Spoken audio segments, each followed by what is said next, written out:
लेकिन क्या हम अपने सपने नहीं अचीव कर सकते? हर इंसान सपने देखता है, ऐसा तो कोई है नहीं तो जो सपने नहीं देखता है। पर फर्क ये है कि हम लोग जो है जिंदगी के साथ समझौता कर लेते हैं। अगर हो गया सपना पूरा तो ठीक है, नहीं तो नहीं। सपने ऐसे देखो जिसको हम पूरा कर सके, सपने वही देखो जिसको पूरा कर सके। और पूरा करने के लिए क्या है, आपको एक जिद्दी इंसान बनना पड़ेगा, आपके अंदर एक जुनून होना चाहिए उसको पूरा करने के लिए, तभी सपने देखो। ऐसी एक लेडीज है, उसका नाम है मुनीबा मंजारी। वो एक ऐसी लेडी, वो एक रूढ़ीवादी फैमिली से बिलोंग करती थी। रूढ़ीवादी का मतलब होता है ना, जिनके यहाँ पे ना नहीं दी जाती है। वो जब 18 साल की थी तो उसकी शादी कर दी गई और उसकी मर्जी के बगैर उसकी शादी कर देगी, तो वो ना नहीं कर सकी। जब शादी के 2 साल बाद क्या हुआ कि वो अपने पति के साथ कहीं जा रही थी तो उनकी गाड़ी का एक्सीडेंट हो गया और उनकी गाड़ी जो है एक्सीडेंट होकर के बहुत ही गहरी खाई में गिर गई। उसके पति ने तो जंप करके अपनी जान बचा ली, लेकिन मुनीबा मंजारी उसी के अंदर रही और जैसे जैसे गाड़ी पलटती रही उसका मानना है कि मेरी हड्डियां टूटती रही। और जब जाकर के उसको होश आया तो हॉस्पिटल में थी। हॉस्पिटल में उसकी कई सर्जरियां हुई, उसकी कलाई की हड्डी टूट गई, उसकी बाजू की हड्डी टूट गई, उसकी कंधे की हड्डी टूट गई, उसकी जो बैकबोन होती है उसकी हड्डी टूट गई। तो वह सारा शरीर उसका बिल्कुल बेजान हो चुका था। तो डॉक्टर उसके पास आते हैं और उसको बोलते हैं कि मुनीबा मंजारी, हमने सुना है कि आप एक आर्टिस्ट बनना चाहती थी और आप एक हाउस वाइफ बन गई। और फिर थोड़ी देर बाद वो बोलते हैं कि आपको बड़े दुख के साथ हम कहते हैं कि आप जिंदगी में कभी आर्टिस्ट नहीं बन सकते हैं। वो उसको बहुत धक्का लगता है, बहुत परेशान होती है वो। तब थोड़ी देर बाद आकर के डॉक्टर फिर उसको बोलते हैं कि इससे भी बड़ी दुख की बात एक और है कि आप कभी माँ नहीं बन सकती है। और एक लेडीज के लिए ये सबसे बड़े दुख की बात होती है कि वो कभी माँ नहीं बन सकती है और वो पूरी तरह से टूट जाती है। और उसके कुछ दिन बाद उसके भाई उसको हॉस्पिटल में मिलने आते हैं और वो अपने भाई को बोलती है कि मैं ये सफेद दीवारें और सफेद कपड़े देख करके बोर हो गई हूँ, आप जाकर के मेरे लिए कलर लेके आओ और ब्रश लेके आओ, मैं पेंटिंग करूंगी। तो उसका भाई उसको बोलता है तुम पेंटिंग कैसे करेगी, जब तो डॉक्टर ने मना किया तो कभी पेंटिंग नहीं कर सकती है। तो बोलती है कि नहीं, आप जाकर के मेरे लिए कलर लेके आओ। तो उसका भाई जाकर के उसके लिए कलर लेके आता है और वो इतनी सुंदर पेंटिंग बनाती है कि आने जाने वाला हर कोई ये कहता है वाह क्या लवली पेंटिंग है, वाह क्या सुंदर पेंटिंग है। लेकिन उसका कहना था कि उस पेंटिंग के अंदर जो दर्द छिपा हुआ था वो किसी ने नहीं देखा। उसकी सुंदरता को सबने देखा, लेकिन जो उसके अंदर मेरा दर्द था उसको किसी ने नहीं देखा, उसको किसी ने नहीं देखा। तो वो मुनीबा मंजारी को छुट्टी हो जाती है हॉस्पिटल से, वो घर चली जाती है। घर पे जाकर के वो लेटी होती है क्योंकि डॉक्टर ने उसको बोला था कि उसको बेड पे सीधा ही लेटाना है, वो खड़ी नहीं हो सकती। और वो भी एक दिन नहीं, एक महीना नहीं, 1 साल नहीं, 2 साल तक उसको बेड पे वैसे ही लेटना था।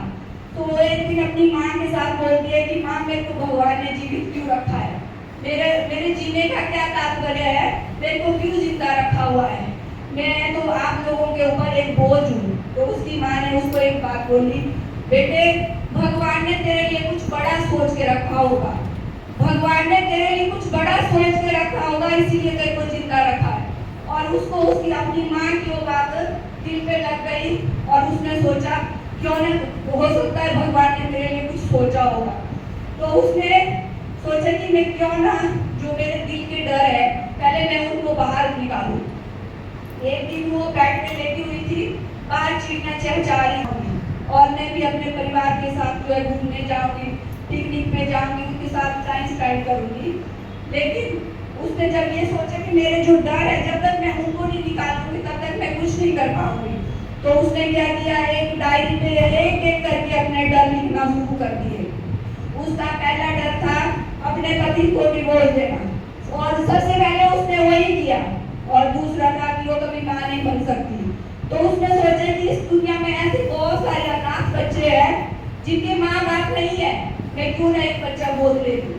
तो उसने एप्लीकेशन दी और जो अनाथ आश्रम होते हैं वहाँ पे, और 2 साल के बाद उसको एक फोन आता है कि आप पूर्णिमा मंजारी बोल रहे हैं। वो बोलते हैं वो बोलते हैं कि हमारे पास एक बॉय बेबी है, आपने एप्लीकेशन दी थी, आपको चाहिए। और वो इतनी खुश होती है, वो बोलती है यस मेरे को चाहिए। और वो नेक्स्ट डे उस बेबी को लेकर चली जाती है और उस बेबी को लेके आती है। जब वो 6 साल का होता है, नील उसका नाम होता है, अब उस बच्चे को वो सारी बात बता देती है। फिर वो सोचती है कि मैंने बच्चे को ले तो लिया, पर इस बच्चे के लिए मैं क्या कर सकती हूँ। तो वो सोचती है क्यों ना मैं अनाथ ऐसे महिलाएं और बच्चों के लिए कोई अनाथ आश्रम खोलूँ या उनके लिए करूँ। फिर वो सोचती है कि वो फैसला लेती है कि मेरे को नई दुनिया के सामने आना है, मेरे को दुनिया को फेस करना है। आज वही पूर्णिमा मंजारी पाकिस्तान की एक बहुत बड़ी आर्टिस्ट है, बहुत बड़ी सिंगर है, बहुत बड़ी मोटिवेशनल स्पीकर है। और वही पूर्णिमा मंजारी जिसकी टांगे नहीं है, जो अपनी रीढ़ की हड्डी पे टूट गई थी उसकी। तो हम लोग तो जीते जाते इंसान हैं, हमारे पास तो सब कुछ है, हम क्यों नहीं कर सकते। मेरी जितनी भी यहाँ पर बहनें बैठी हुई हैं, ये अपने घर का काम छोड़कर यहाँ पे आई हुई है, कुछ सीखने के लिए आई हुई है। मैं ये चाहती हूँ कि आप यहाँ से ऐसा सीख कर जाएं कि आप घर बैठे भी उस काम को कर सके। भगवान ने इंसान एक ही बनाया है, सिर्फ दिमाग अलग अलग कर दिया है। टांगे भी सबको एक जैसी दी है, बाजू भी सबको एक जैसा दिया, पर वही है कि सोच अलग है। जिस दिन आपने सोच लिया कि हमको आत्मनिर्भर बनना है, हमें किसी के ऊपर निर्भर नहीं रहना है, हम खुद कमा करके अपना खर्चे पूरे करेंगे, उस दिन आप बहुत बड़ा काम कर पाएंगी। इसलिए मैं जो आज आप लोगों को प्रोडक्ट की ट्रेनिंग दूंगी वो इसीलिए है क्योंकि जो हमारे किशोर के प्रोडक्ट है वो महिलाओं के लिए है, खास महिलाओं के लिए। और मैं काम तो उसको पुरुष भी कर रहे हैं, यूज महिलाएं कर रही है, पर काम पुरुष भी कर रहे हैं उसको, उसके ऊपर आप अपने पहले अपने घर की महिलाओं को वो प्रोडक्ट यूज करवाओ, और आप जितनी भी महिलाएं हैं वो खुद उस प्रोडक्ट को यूज करो। जब आप उस प्रोडक्ट को यूज करेंगे तभी आप लोगों को वो नॉलेज दे सकते हैं, तभी आप लोगों को बता सकते हैं कि हमारा प्रोडक्ट मार्केट से किस तरह अलग है। जब तक हम लोगों के पास खुद ही नॉलेज नहीं होगी तब तक हम किसी को नहीं बता सकते कि हमारे प्रोडक्ट क्यों खास है। तो इसीलिए मैं चाहती हूँ जितनी भी महिलाएं पुरुष जो भी बैठे हुए हैं उसको पहले ध्यान से सुने, क्योंकि आपके घर में भी बेटियां हैं, माएँ हैं, बहनें हैं। क्योंकि आप आज लोग इस चीज को समझेंगे, हो सकता है कि मार्केट में आप लोग इस पे काम ना कर सके, लेकिन अपनी वाइफ को लेकर के फील्ड में जाकर के आप इसमें काम कर सकते हैं। तो तभी कर सकते हैं जब आपको आपके घर से रिजल्ट मिलेंगे, जब आप उनको यूज करवाएंगे तभी उसमें काम से कर सकते हैं। बहुत सारी यहाँ पे लड़कियां बैठी हुई है, ये लोग लड़कियां भी बहुत काम कर सकती है, पर कैसे, जब आप लोग यूज करेंगे। आप लोग मार्केट के प्रोडक्ट भी यूज करती होगी, जब आप यहाँ के यूज करेंगे तो आप अपने फ्रेंड सर्कल में इसको बता सकते हैं। और आप जैसी बेटियां आज 40-50 लाख रुपए भी कमा रही है नेटवर्क मार्केटिंग में अपनी पढ़ाई के साथ। आप लोग अपनी पढ़ाई के साथ इसको पार्ट टाइम कर करके जो है एक बिजनेस को स्टैंड कर सकती है। जो मेरी माता बहनें यहाँ सब बैठी हुई है, ये सब भी अपने घर के काम को ना छोड़ते हुए इस बिजनेस को करती है घर में बैठकर। इसके लिए कोई पैसे की जरूरत नहीं है कि आपको कोई शॉप लेनी पड़ेगी, कि आपको बहुत बड़ी पूंजी खर्च करनी पड़ेगी, या आपको बहुत कोई एक्स्ट्रा टाइम लगाना पड़ेगा। जो एक्स्ट्रा टाइम हम अपने घर में टीवी में मोबाइल में या बातों में व्यतीत करती है, वही टाइम आपने इस बिजनेस में लगाना है। क्या 2 घंटे अपने बिजनेस के लिए आप नहीं निकाल सकते? निकाल सकते हैं? हाँ, तो वही 2 घंटे आपने निकालने हैं। आपने ये टारगेट रखना है कि डेली हमने 5 महिलाओं को अपने प्रोडक्ट बताने हैं। जिस दिन आप ये टारगेट ले लेते हैं कि हमने 5 महिलाओं तक जाना है, उनको अपने किशोर के प्रोडक्ट बताने हैं, देने हैं, यूज करवाने हैं, तो ये बिजनेस जो है आपको उपलब्धियों पे पहुंचा सकता है, वो भी घर बैठे बैठे। आजकल तो चला है कि महिला सशक्तिकरण, महिला आत्मनिर्भर होना चाहिए। हमको किसी के ऊपर डिपेंड नहीं रहना है। अगर आप किसी के हस्बैंड 1 लाख सैलरी ले रहा है, 80 लाख सैलरी ले रहा, 80,000 सैलरी ले रहा है, 50,000 सैलरी ले रहा है, पर बात वही है कि वो सैलरी आपके हस्बैंड ले रहे हैं, आप क्या कर रहे हैं? अपनी जब 500 रुपये की अपनी कमाई के आते हैं ना, उसकी जो हम चीज लेते हैं ना, वो हमको बहुत ही अच्छा लगता है कि हमने अपनी कमाई से लिया हुआ। तो ऐसा सोचो कि हम लोगों ने जो है अपनी कमाई से, अपने खर्चे अपनी कमाई से करने हैं, तब जो दिल को सुकून मिलता है वो आपको कहीं नहीं मिलेगा, चाहे आपके हस्बैंड कितने भी पैसा देते हो। इसलिए आत्मनिर्भर बनना है और सारी नारियों को जो है हमने ईश्वर के प्रोडक्ट के बारे में बताना है कि हमारे पास कितने अच्छे ईश्वर के प्रोडक्ट हैं। तो फ्रेंड्स, जैसे कि आपको पता है कि हमारे पास किशोर की जो है 4 कैटेगरी है। 4 मतलब लॉन्जरी, ब्यूटी और कॉस्मेटिक और उसके बाद जो हाइजीन। तो आज हम जो हाइजीन के ऊपर इंडिया में जो है कैंपेन चले हुए हैं, स्कूलों में बच्चों को अवेयर किया जा रहा है, हॉस्पिटलों में हर जगह जो है इसके ऊपर बात की जा रही है। लेकिन हमारी भारतीय नारी जो है, कई नारियां ऐसी है उसके बारे में बात करने से शर्माती है, मतलब हिचकिचाती है, उसको खुलकर नहीं बात कर पाती है। लेकिन ये कोई शर्म का विषय नहीं है।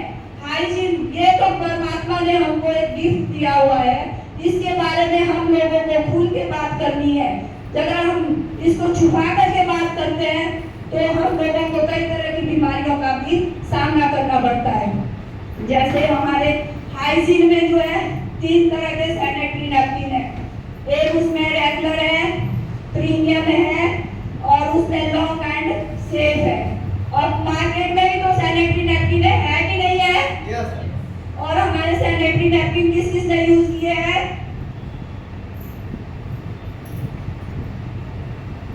मैम आप बता सकती है मेरे को कि जो मार्केट के नैपकिन है और हमारे नैपकिन में क्या अंतर है? Rajni ma'am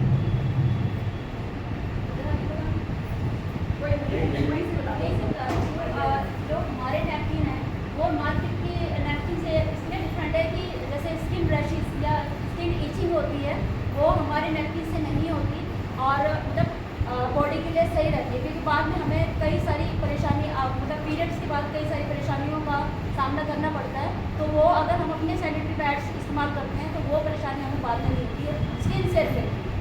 thank you so much ma'am. एक बार करके हो जाएंगे जी। जो हमारा हाइजीन जो है एक ऐसी नीड है जो कभी ना खत्म होने वाली नीड है, और आप सोचो कि उस पे आप कितना काम कर सकते हैं। ये हर महीने की नीड है और कभी भी ना खत्म होने वाली नीड है।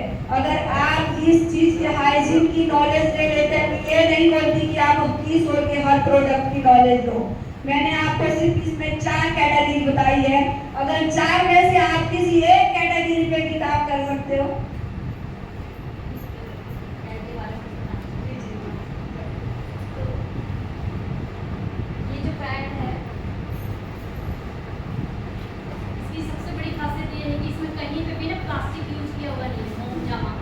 मोम जामा कहीं यूज नहीं है।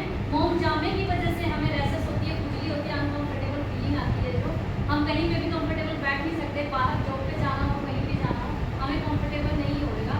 उससे इचिंग जरूर होएगी, खुजली होएगी और क्या वो दांत की प्रॉब्लम हो जाती है ना। और वो 3-4 दिन पीरियड्स होते हैं। वो लड़कियों को शायद मेरे ख्याल से मुझे पहले 8-8 दिन भी रहते थे जब मैं कुमारी थी स्कूल टाइम में, पर अब इसने सब कुछ सारी प्रॉब्लम्स मेरी सॉल्व कर दी है। Thank you. क्योंकि ये जो हाइजीन एक ऐसा सब्जेक्ट बन चुका है कि इस पे जो है जेंट्स लेडीज हर कोई जो है फील्ड में इतना काम कर रहे हैं इस पे, क्योंकि ये चीज जो है लॉन्ग टाइम तक चलने वाली है और हर घर की नीड है, हर बहन की, हर बेटी की, हर किसी की नीड है, और आप इसको हर घर तक पहुंचाना है आप लोगों ने इसको। जब एक सर्वे किया गया तो उसमें पाया गया कि 2020 में जो हमारा हाइजीन का था उसमें 4,000 करोड़ की मार्केट थी, लेकिन आने वाले 2026 में हमारी हाइजीन की मार्केट जो है 9,000 करोड़ होने वाली है। तो सोचो हमारे पास कितनी बड़ी अपॉर्चुनिटी है और हम कितना बड़ा बिजनेस कर सकते हैं। हम बोलते हैं कि लोगों को हम साबुन तेल बेचेंगे, लोगों को ये करेंगे, लोग बोलते हैं कि आगे साबुन बेच, लेकिन ये चीज तो आप कहीं ना कहीं से महिला लेती है और किसी न किसी दुकान से लेती है और कॉस्मेटिक भी लेती है, हाइजीन के प्रोडक्ट भी लेती है।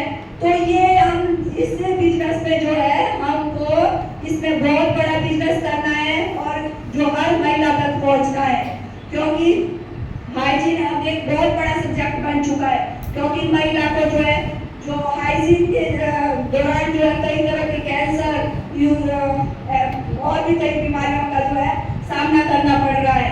तो फ्रेंड्स, जैसे मैंने आपको बताया कि हमारे पास 3 तरह के सैनिटरी नैपकिन है। ये 3 तरह के हैं। ये हमारा रेगुलर हो गया, ये आम हो गया और ये 2 जो है बहुत ही खास है। ये दोनों खास क्यों है? क्योंकि दोनों के अंदर जो है एनाइन चिप पड़ी हुई है। ये एक्सएल साइज का है और ये डबल एक्सएल साइज का है और इनमें 6 पैड है और 7 लेयर है इनके अंदर। और ये जो है बिल्कुल सॉफ्ट कॉटन में बने हुए हैं और जो हमको मार्केट में मिलते हैं वो प्रोपलाइन के होते हैं। उनके ऊपर आपने देखा हो जो ऊपर वाली परत होती है वो प्लास्टिक की होती है। मेरे पास कंपैरिजन के लिए है नहीं तो मैं अभी आपको दिखा देती। जब आप उसको टच करेंगे और इसको टच करेंगे तो आपको अपने आप पता चल जाएगा। जब उसको देखेंगे पूरी तरह से प्लास्टिक होगा और ये पूरी तरह का कॉटन का है। और इसको यूज करने बताया जाता है कि जो है हमारे जो इंटरनल पार्ट होते हैं उसको जो है कॉटन ही यूज करना चाहिए, हम उसमें सिंथेटिक या कोई दूसरी चीज यूज नहीं करनी चाहिए। हमारा जो ये सैनिटरी नैपकिन है इसमें क्या खासियत है? एक तो ये जो है इसके पीछे लिखा हुआ है कि ये कॉटनी और सॉफ्ट सरफेस का है, क्योंकि इसकी जो ऊपर की लेयर है बिल्कुल कॉटन की है और उसके नीचे एक जो लेयर है उसमें एनाइन चिप है, उसके अंदर एनाइन चिप है। और ये जो है ऑब्जर्व भी बहुत अच्छे से करता है और ये लीकेज नहीं होता है। आप देखेंगे कि मार्केट का होता है वो अगर आप वैसे पैड जो है 6 से 8 घंटे तक यूज करना चाहिए, उससे ज्यादा यूज नहीं करना चाहिए, क्योंकि उसके बाद जो यूज करने से जो है उसमें बैक्टीरिया फैल जाता है और वो बैक्टीरिया जो है हमारे बॉडी के अंदर जाकर के हमें कई तरह की बीमारियां लगा सकता है, क्योंकि उसके अंदर नमी आ जाती है। तो जो है हमें 6 से 8 घंटे तक के बाद जो अपना पैड जो है चेंज करना है। और जो इसके अंदर जो है ये लॉन्ग लास्टिक है, मतलब लंबे समय तक रहता है ये। और इसमें जो है ब्रीथेबल है, एक तो ब्रीथेबल भी है और कॉटनी भी है, लीकेज नहीं रहता है, लॉन्ग लास्टिक है। तो इसके जो है हम लोगों को इसके बारे में बता सकते हैं। और ये कोई ज्यादा कॉस्टली भी नहीं है, जो मैंने आपको इसके अंदर बताया कि एनाइन चिप पड़ी हुई है। और मार्केट में हम महिलाओं के लिए ये आज से हमें एक वरदान से कम नहीं है कि हमारे पास एनाइन चिप का जो है सैनिटरी नैपकिन है, क्योंकि एनाइन चिप वाले जो सैनिटरी नैपकिन मार्केट में बहुत ही कॉस्टली है और हमारे पास तो बहुत ही सस्ता है। अगर हम लोगों को बताते हैं कि एनाइन चिप होती क्या है, पहले तो हम लोगों को पता होना चाहिए। अब एनाइन चिप क्या होती है? एनाइन चिप एक ऐसी चिप होती है जो हमारे अंदर जो भी बैक्टीरिया इन्फेक्शन या बाहर से होने वाले इन्फेक्शन को वो रोकती है। जो इसके अंदर एक चिप पड़ी है वो किसी जो बैड बैक्टीरिया होगा उसको खत्म कर देगी और अच्छा बैक्टीरिया ही हमारे बॉडी में जाएगा। तो इसलिए इसके अंदर एनाइन चिप पड़ी हुई है और ये बहुत ही शानदार, जब आप यूज करेंगे पहले आप खुद यूज करना है इस चीज को, तब जाकर के आपने किसी और को बताना है। जब तक आप यूज नहीं करेंगे किसी को इसकी जानकारी, क्योंकि मार्केट में तो इससे सस्ते भी आ रहे हैं, लेकिन उनको कंपैरिजन करके आपने बताना है कि ये क्यों अच्छा है। बताया जाता है कि बॉडी के लिए तो होता है कि कॉटन सबसे अच्छा होता है, कॉटन का यूज करना चाहिए। अब मैं हमारे पास जो है हाइजीन से रिलेटेड इंटीमेट वॉश है, ये हमारा इंटीमेट वॉश है। 99% जो महिलाएं उनको अभी तक ये नहीं पता होगा कि इंटीमेट वॉश होता क्या है। पता है किसी को? हाँ, कुछ एक को ही पता है, मैंने बताया ना 99% महिलाओं को अभी तक ये नहीं पता कि इंटीमेट वॉश होता क्या है। हम अपने बालों के लिए क्या करते हैं, बहुत अच्छे अच्छे शैम्पू लाते हैं कि क्लिनिक प्लस लगा लिया, वो लगा लिया, वो लगा लिया। कितनी केयर करते हैं अपने बालों की, और अपनी बॉडी की भी हम कितनी केयर करते हैं। कभी ये साबुन लगा लिया, वो साबुन लगा लिया। और फेस के लिए तो कभी हम स्क्रब यूज करेंगे, कभी फेस वॉश यूज करेंगे, कभी कुछ यूज करेंगे, कोई ये साबुन यूज करेंगे। जो हम ऐड में देखते हैं ना वही यूज करते हैं कि इससे ये हो जाएगा। लेकिन कभी जो आपने आपका इंटीमेट एरिया है उसके लिए कुछ किया नहीं किया, क्योंकि जो हमारा सबसे मेन पार्ट है उसके लिए हमने कभी कुछ किया ही नहीं। उसके लिए हमने कभी केयर उसकी की नहीं। बालों की केयर करनी, बाहरी सुंदरता नहीं होती।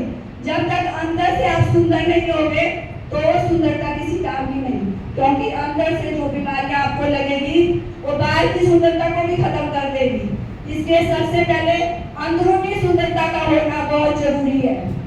तो इसके लिए हमारे पास इंटीमेट वॉश है, और मार्केट में ऐसा ही बी वॉश के नाम से भी आता है। लोग कई पता होगा लोगों को, बी वॉश के नाम से आता है। ये क्या करता है कि हमारा जो इंटीमेट वॉश होता है, हमारी जो बॉडी होती है उसका पीएच लेवल अलग अलग होता है, लेकिन जो हमारा इंटीमेट एरिया होता है उसका भी एक पीएच लेवल होता है। 3.5 से लेके 4.5 वो हमारा पीएच लेवल होता है इंटीमेट का, जो एरिया होता है उसका। लेकिन जो साबुन हम यूज करते हैं, साबुन का जो पीएच लेवल 7 से 8 होता है। आपने देखा होगा कि जब हम साबुन से साफ करते हैं तो हमारी रूखी सी हमारी स्किन हो जाती है, खिंचाव सा आ जाता है। वो इसी कारण आता है क्योंकि उसका पीएच लेवल 7 से 8 होता है। हमारी बॉडी का जो होता है अलग अलग पीएच लेवल होता है, उसी के अनुसार जो है हमको जो है ये यूज करना चाहिए।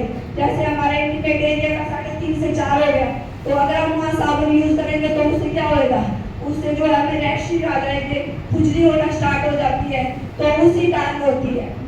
इसलिए जो है हमको इंटीमेट वॉश का यूज करना है।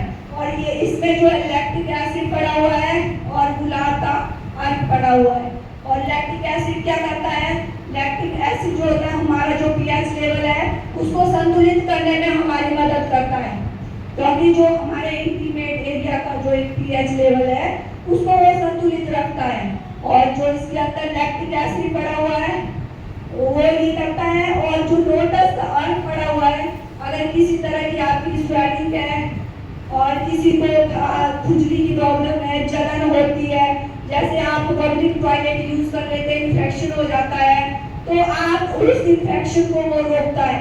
तो ये जो है इसके अंदर जो 2 एक्सट्रैक्ट पड़े हुए हैं लोटस का, और जो मैंने अभी आपको बताया लोटस का अर्क, वो आपको किसी तरह के इन्फेक्शन से रोकने में मदद करता है।